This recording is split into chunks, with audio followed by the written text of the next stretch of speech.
All right, because it's on and it's pointed directly at me.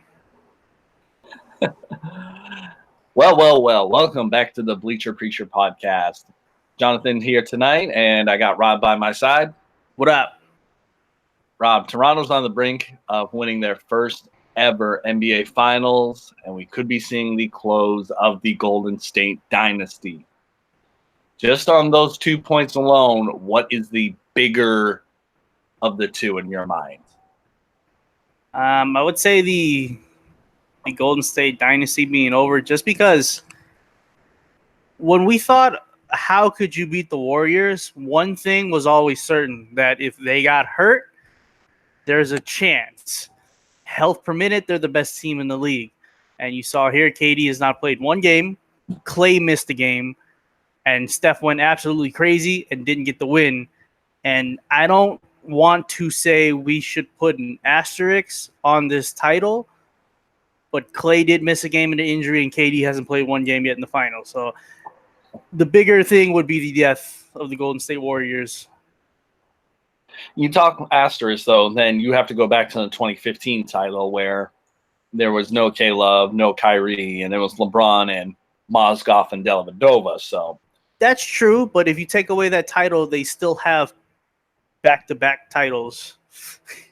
That's what I mean. You know how that asterisk thing rolls, but I think I agree with you saying the Golden State thing is a big point, because if this dynasty does end with the Toronto Raptors winning the title, we could see a much different NBA come October. We're talking about KD possibly walking out the door.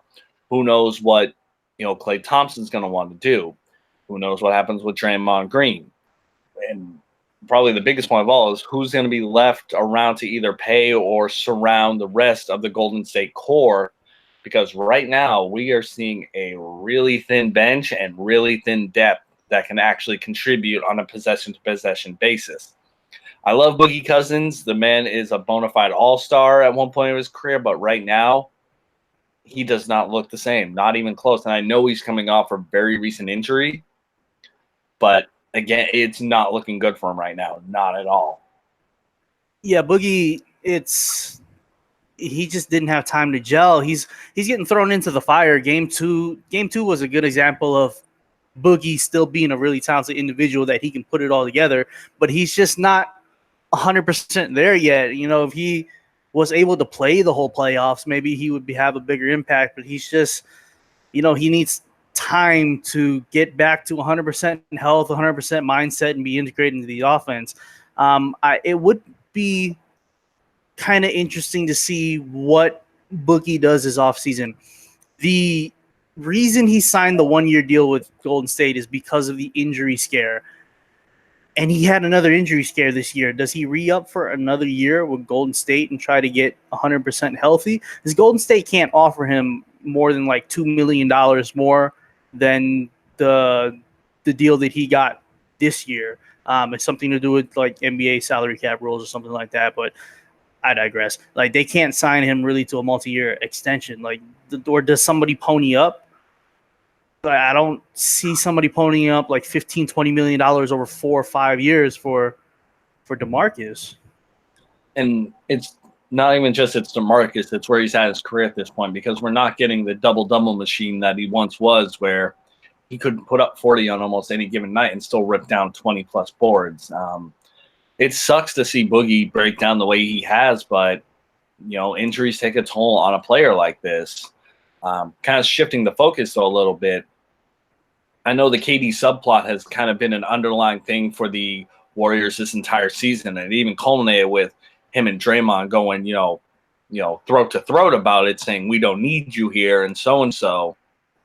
There's some cruel irony going on right now, because they've looked a little rough without him this series, and I know they're able to get by the Rockets, who again had their own internal issues, and then unfortunately the Blazers just weren't enough to compete with the Warriors at that stage. But this is the first time in a while that we are seeing the Warriors miss KD the way he's been needed. Yeah, I mean, when you lose KD, of all people, you're bound to hit a rough stretch, especially when the other team has somebody like a Kawhi Leonard. I think they'll be a little bit better next year. I think saying, the death of the Golden State Warriors dynasty is a bit exaggerated. They're not going to miss the playoffs next year. It's not a death. Like, they're still going to be a top 4 seed, in my opinion. I think Steph stays. I think Klay stays. I think Draymond stays. I think Boogie has a chance to come back. And the $30 million that they're paying Kevin Durant can be outsourced to different free agents, different guys. They can grab a couple of guys to fill that need. Livingston's at the end of his career. Iggy's at the end of his career. Adding 2 or 3 guys to kind of take minutes away from Iggy, kind of take minutes away from Livingston. It'll be a little bit better. You're going out getting like a Pat Beverly in free agency, or going out and getting like a Trevor Ariza in free agency, something like that. Yeah, I know those guys aren't game changers, but they would help this team so much. Like role players that could actually help them. And then I can see like a repeat of what 2015, 2016 pre-KD Warriors. It's still there from what we saw from the Portland series, from against Houston, even the games that they won against Toronto, even the games they lost. Steph Curry is still dynamic on offense. He generates so much traffic, and when he needs to be, he steps up. We saw the 47-point game. Yes, they lost that game, but he just still dropped 47 and be the focal point of the offense and get out and get buckets. What I'm going to find funny about this finals, if it does end in Toronto's favor, and I promise we will get to the Raptors, if the Warriors end up losing this series, it's going to put a negative connotation on Steph's legacy. For someone who's been a unanimous MVP and who has, accomplished so much this past decade alone, losing another finals in this regard of you can't do it without help now, it's going to be one of those narratives that's going to follow him around, and it's going to be an unfair judgment on him. And as you mentioned, the game where he puts up 40, I believe it was 47, and he's shooting out of his mind. Tonight, we just saw him wear down. He didn't have the same hitch in his shot, and he looked off for most of the contest today. Yeah, he didn't get to the free throw line tonight at all. That was one of the big keys of him dropping 47. He was able to get to the free throw line, and they weren't allowed to really get on him defensively to be really, really physical with him. That was one of the reasons why he wasn't able to get going tonight. I feel like he hit a couple of shots, and he was there. He just wasn't A+ Steph. He was only B+ Steph tonight. Play brought it a little bit, but it was a little too late. Without having Steph, without having Draymond having a good game. Draymond had a really poor game tonight. Draymond did a lot of more yapping than actual playing, I think, tonight. Got his tech. I think Draymond, 2 more techs, Draymond suspended for a game. So he needs to be careful, especially next game. If being a potential elimination game, his emotions are going to be so high. Yeah, I 100% see him getting at least 1 more tech next game, and then he's got to be careful. If he gets another tech, he's suspended. It's going to be an interesting watch going into game 5, coming up in Toronto on Monday. Monday. Monday. There's going to be a lot on the line for the Golden State Warriors, so let's see if they can be on the right side of the 3-1 history book now. With that all being said, though, we need to give a ton of credit to the Toronto Raptors. They have played probably some of the best basketball I've seen this season, this entire finals. And a lot of credit, I think, needs to go to Nick Nurse and the roster management he's done. But this is the coronation of Kawhi right now. This is the Kawhi Leonard we were promised after he won the Finals MVP at age 21, and his game has now progressed to that next level to where he is now a bona fide superstar. If he wasn't considered one before, but this is that affirmation that I belong in this elite group now. He's on the verge of being a 2-time champion, most likely a 2-time Finals MVP. Oh, and the man's about to hit free agency too. He's living a life. He's fully 100% cements himself as a top 5 player in the league. He's put to rest all the notion of him being injured, all of the load management stuff, all the stuff that happened in San Antonio and the sour exit that he had. everything has been put to rest. Kawhi Leonard is a top 5 player in the NBA. He was so good tonight. The end of the third quarter when he was just hitting pull up, they took Clay and Iggy out of the lineup, and like he was just hitting pull up fadeaway jumpers, pull up in your face jumpers off the dribble, swish, no rim, ridiculous. Pulling up in Draymond Green's face, hitting threes. He was such a joy to watch tonight. Like, man, he is so good. And like he is so smooth now offensively. When he was with the Spurs, especially the first couple of years, he was known for his defense and he was hitting corner threes. That was what he was in the Spurs. And then he's taking his game to the next level. And it's like what's crazy is a couple of years ago his career high was like 30. It was like, oh, career high tonight from Kawhi Leonard, 29 points. And then tonight he had like 17 in the third quarter, I think, and I think he had 14 in the first quarter or something crazy. Like now he's pouring in multiple quarters of him having over 10 points. That's ridiculous. I love seeing how his game or his offensive game has really matured now. He's not necessarily a knockdown shooter, but he's now starting to hit, jumpers and 3-pointers now with more ease. There was a moment where he tried to pull up from, Steph, Dame Lillard range, and he was feeling it maybe a little too much, but seeing his complete game come together has probably been one of the better progressions of a young player in today's NBA, because we see so many guys that are a little bit unbalanced to where they'd be really good at, just shooting, but not so much at defending. Some guys really good at passing, but don't necessarily have a developed shot. We're seeing it all come together for Kawhi, and as someone who was already regarded as the best, overall defender in the NBA, and now he's scoring the basket or getting to the basket this easy and scoring at will. This is something special, and the scene of him possibly bringing now a title to Toronto and being the hero of an entire nation, of an entire franchise. And he can still leave. He can still leave. What's crazy is he can go to a franchise like the Clippers and potentially win them a title.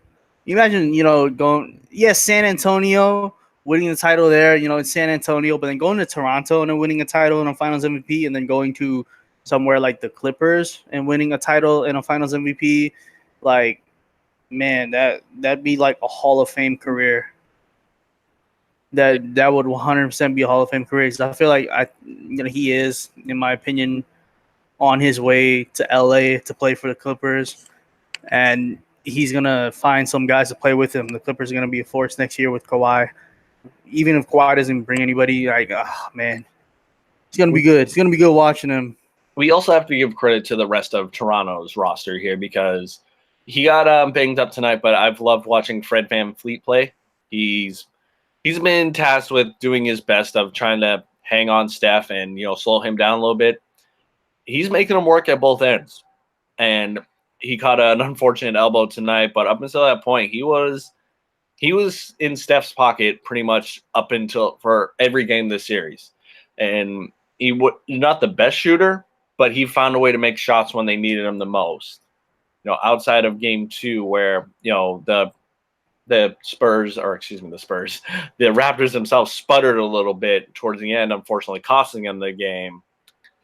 He's been someone I've loved watching.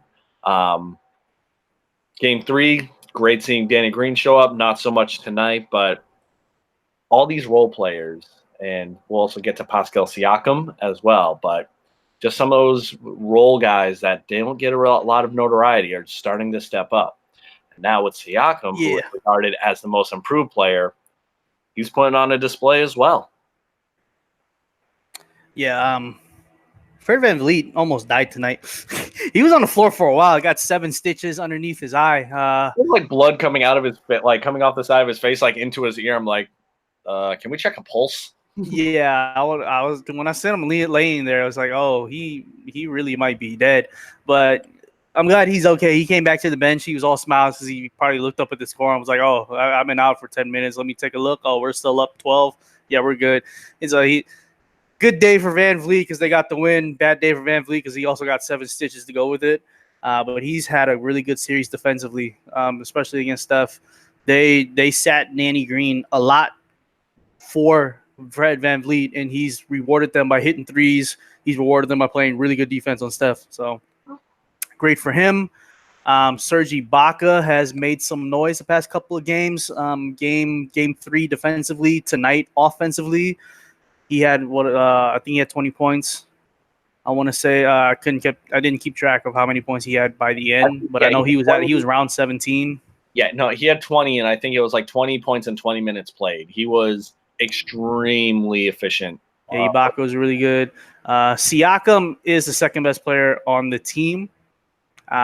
He's such a jittery bug. He's so he has so much energy. He's such a jittery bug. He's finds ways to score. He's been great for them. The whole team has pretty much played very well in the finals. That's what you need to do to win a championship, is to everybody play well. The only people that hasn't really lived up is Danny Green. But Danny Green has made a couple of shots as well.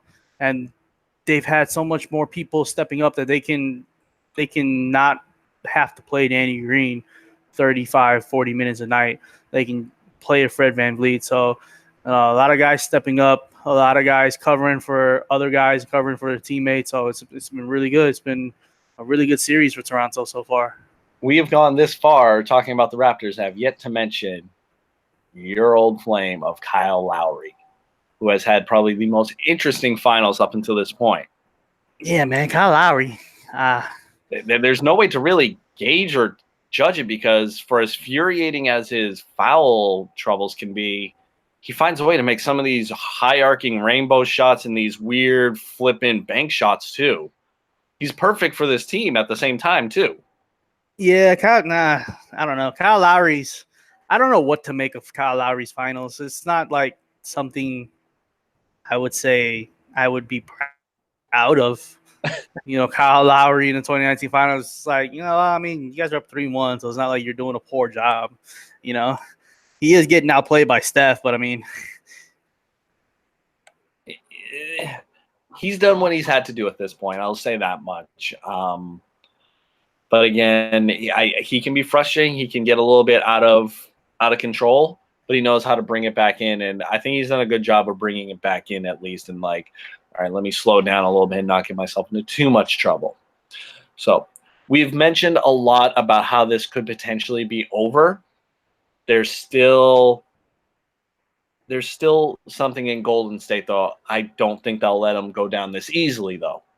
You go back, look at the Klay Thompson games that he's put up in situations like this. Those game 6s he loves showing up for. We could see the Warriors come back and find a way to win Game 5 in Toronto, bring it back to Oracle for Game 6. Maybe you get KD back, and this is when you just start throwing everything against the wall and see if it sticks. You have to empty the clip in this regard. It does have a factor, because KD hasn't played in a month. What is he actually going to provide? He hasn't played in a month, but at the same time, it's Kevin Durant. Adding Kevin Durant to that lineup, it just makes everything so much better. And it's like, there's a chance, man. Even though they're down 3-1, you kind of, you want to hold on to your buttholes. Like it's not a walk in the park. I know you're going back to Toronto for Game 5. You want to close it out in the 6th, all that, blah, blah, blah. But if KD can come back and be a factor, this series, is far from over. And literally, as you're saying that, there's a report now saying he tried to work out a little bit at practice, but it did not, and in quotes, didn't work out. So he might not even be close to even just flat out. He just might not even be close. Like, it could be a pipe dream. The threat. So if he's not close, then the series over. That's the thing. You, as Golden State, I think you need Kevin Durant to come back. Yes, you might get the Klay game. Yes, you might get another Steph where both of them combined maybe give you 80. But where's the other 20, 25 points coming from? Who's going to be that person? And I know we just discussed it, but so if you get a Steph game, You get a Steph game that he scores 50 and he gets a little bit of help. We had one of those where he didn't have help, but say you get another one of those, and then you say you get a Clay game, that's game 7 now. And say it's game 7 and KD can come back for a game 7 and be a game 7 hero. Like there's a path where Golden State turns this completely around. It would make for one hell of a narrative, but right now it is extremely unlikely. And I know the same things were said about the Cavaliers when they were down 3-1, but the Cavaliers also had the best player on the planet at the time. So that made I want to see it. I want to see Golden State come back because I just want to see what Drake's face will look like at the end of the series. Buddy. And I'm wearing the red, for the northern neighbors up there. So gotta cheer for Canada right now. Needless to say, for the Raptors, you can't lose this series now. You flat out cannot lose it. You can't. You can't lose this series and then lose Kawhi in the summer. It just can't happen. Like, you're right at the mountaintop. If they were to somehow lose this series and lose Kawhi, I think that would be more devastating than anything that ever happened to the Cavs, to the Knicks. I'm putting it in NBA lore because after Kawhi leaves, I couldn't tell you what that team was going to look like. Yeah, so if they lose to the Warriors and then lose Kawhi, I'm trading everybody. I'm starting over from scratch. I don't even know if Nick Nurse is safe. If I'm Masai, I'm leaving house. It's a wrap for me. So speaking of trades, this is something that actually I thought up the other day with trades in the NBA. I know they can be a big storyline. They can be blockbusters. They can, kind of swing careers and or, franchises. When the Kawhi trade went down, he was coming off a very inconspicuous and kind of depressing end to a San Antonio run.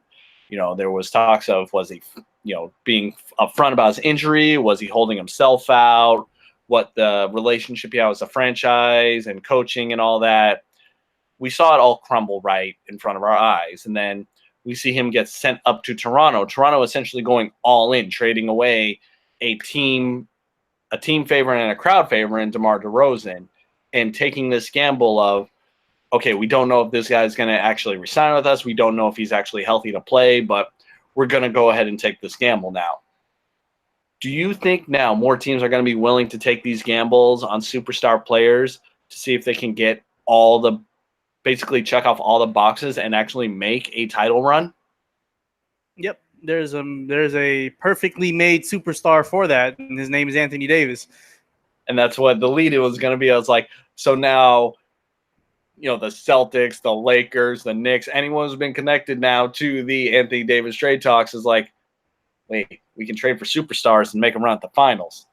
Oh, yeah, the Clippers could trade. The Clippers could trade for Anthony Davis. The Nets could sign Kyrie and KD and then trade for Anthony Davis. There's, teams like Houston could trade for Anthony Davis that come out of the blue. OKC could trade for Anthony Davis coming out of the blue. There's ways to make that happen. Like Houston just needs to put in Eric Gordon plus Clint Capella plus draft picks, and you're there salary wise. That doesn't beat anybody else's offer at all. But it's there. It's like a team like OKC could put Steven Adams and salary, and then put probably like a Pat Patterson, and that you're at the salary to make that happen. There's like Denver could package Jamal Murray and Gary Harris and find a way to make it happen. There's teams that can go out and just make a leap and try to like Detroit could pair Anthony Davis with Blake Griffin and flip-flop like Andre Drummond and pieces like that, and that could make it happen. And Detroit could be like, yeah, look, we got Blake Griffin, we got Anthony Davis, we can win the East. Kawhi's leaving the East. It's just Giannis. The Kyrie's leaving the East. Like, there's teams like on the cuffs that could trade for Anthony Davis and make noise. And I think this is now going to be the precedent to allow GMs to say, let me go and put these assets on the table and go for it. Because, speaking of the Celtics, they were in the Kawhi talks over the summer, but, they weren't ready to part with the young, or not even prospects, just the young guys of, I believe Jaylen Brown was the main piece in that trade talk. But obviously everything is going to be look differently in hindsight. But, if a team with Kawhi Leonard now goes and knocks out the Golden State Warriors, and you're one of those teams in the offseason that didn't pull the trigger or was aggressive enough in those trade talks, it's going to look bad. It's going to look – I know it's going to be a regret, but now we have the precedent. We have something to base this case off of. You can take the gamble on that superstar on expiring or a player of a high caliber performing above expectations, because – we didn't know what we were going to get from Kawhi this year. We didn't even know if he was going to be able to play. And we've seen that injury flare up at times. I believe it was the Milwaukee series where he was actually wincing a little bit and he looked a little bit hampered at times. So looks 100% right now. I'll tell you that. We dialed in. There's no changing that. He is locked in, and I think they're going for the kill. Yeah, if KD's not back, I don't see a way where the Warriors make it to 7 games. And with that being said, though, you still can't count the Warriors out right away. I know we just said we think that the Raptors are taking care of this, but we cannot definitively say the Warriors are outright dead. No, not at all. Can't do it. Because this is a franchise and the Raptors that it's right there, it's close, but can you throw the last punch? Can you put them down for the count? Like, don't let them hang around. Like, I have this vision of Game 5, being like it's a grinded out, it's like 94-90 Golden State. Toronto needs to get a stop. And Klay knocks down just an absolute dagger of a 3 or something along those lines.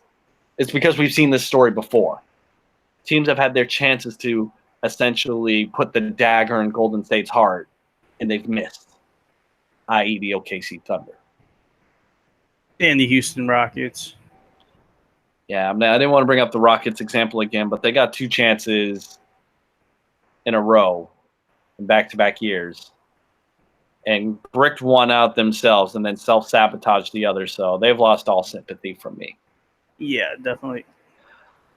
It's gonna be an interesting week in the NBA, because this could help shape, or not even shape, or reshape the entire landscape of the league now, depending on how these next 3 games play out. Assuming we even get to 3 games, a lot of people are thinking it's 1.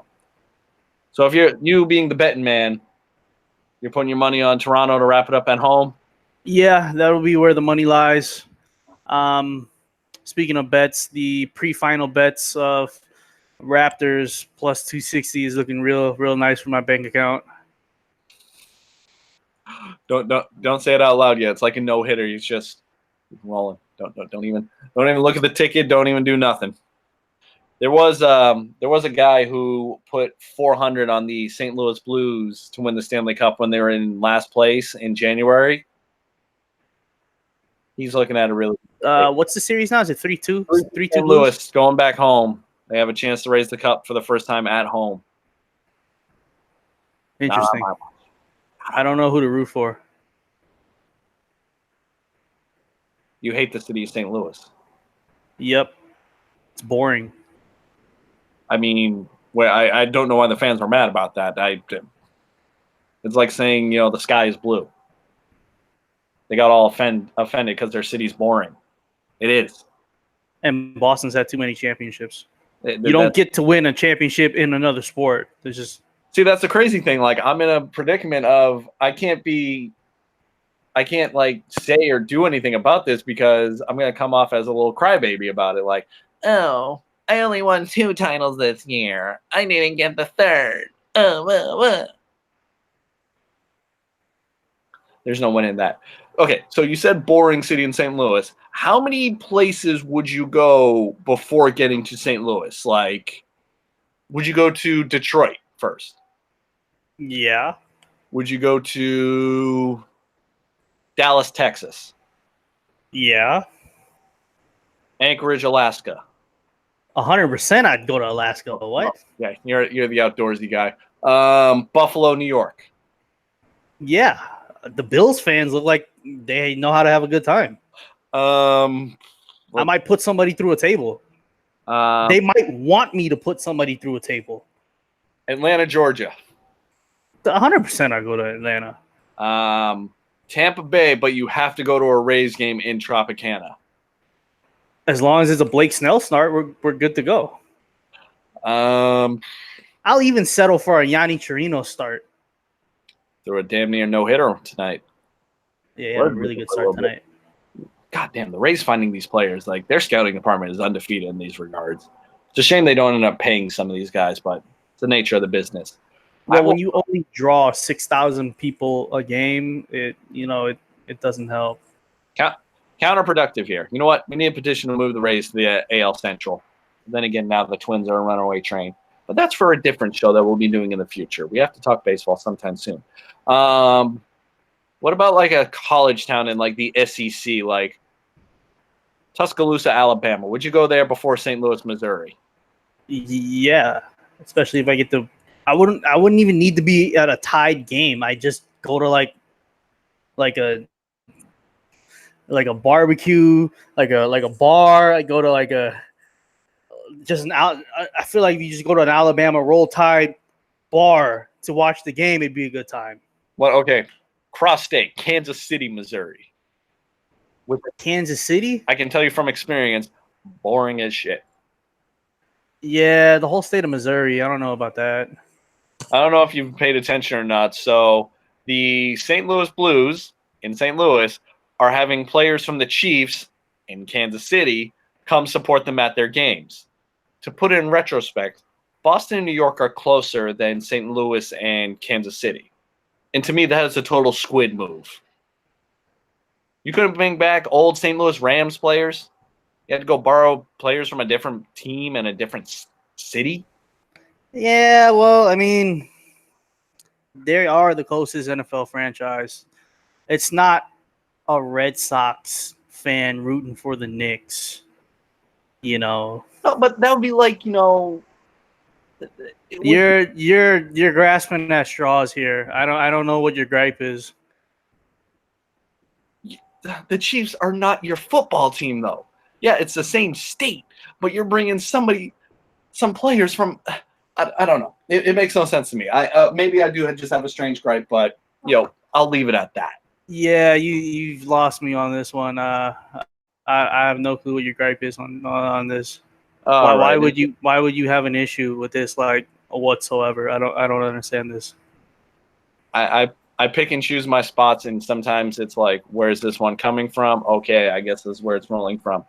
To wrap up today's episode, Rob, what's been the best movie you've seen in the past month? Oh, man. I don't know. I've been watching a lot of television shows. I finished up season 6 of Arrow. I've gone through half a season of The Flash. Put that on pause because apparently 3 new episodes of Black Mirror came out that I need to go watch. We finished Game of Thrones, which, man, I don't know about that one. I heard Chernobyl's really good, so I'm gonna probably go in on that in a little bit. Maybe that was gonna be my pick for you. It's like I watched Chernobyl, loved it from the get go. I think that's something you'd enjoy, but again, it's only 5 episodes. Damn miniseries.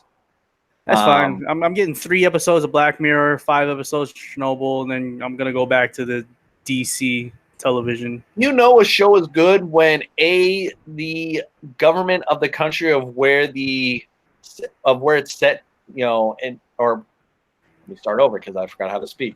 The government of the country where the show is supposed to be set in is out. It's like trying to say, no, that's not how things happen. It was actually the Americans who caused it. So we're going to make one that shows that they're actually at fault, not how HBO wants to show us that we're at our own fault. Who knows? Maybe Chernobyl actually gets World War III going. Yeah, I'm surprised we're not already at World War III, but that's another discussion. Save that for the political talk that we've yet to dive into. And with that being said, thank you guys for tuning into this episode of the Bleacher Preacher podcast. You can find the show on YouTube at Bleacher Preacher Podcast. We stream as we're recording, so if you're watching this on YouTube, how you doing? You can follow the show on Twitter at Bleacher Preacher Pod and on Instagram at Bleacher Preacher Podcast as well. You can find the show on most major podcast platforms, the Apple Podcast Network, Google Play, SoundCloud's our big one, Stitcher. Haven't really. We're there. Come find us. We got a cool little logo that stands out. Maybe we add some more color to it down the line. Who knows? You can find me on Twitter. We have new intro music. New music, I believe. Exactly, and that actually leads me to I wanted to give a big shout out to my roommate and friend Jesse for providing us with original music produced and sometimes performed by him. Excellent drummer. You want to go check him out? I'll drop his info for you right here. Boom. There's his info. Jaybird Drums. You can find him on YouTube and on Twitter. Makes good music. That being said, thank you very much, guys, for listening in. We'll catch you on the next one. Go Canada. Peace. It happened again.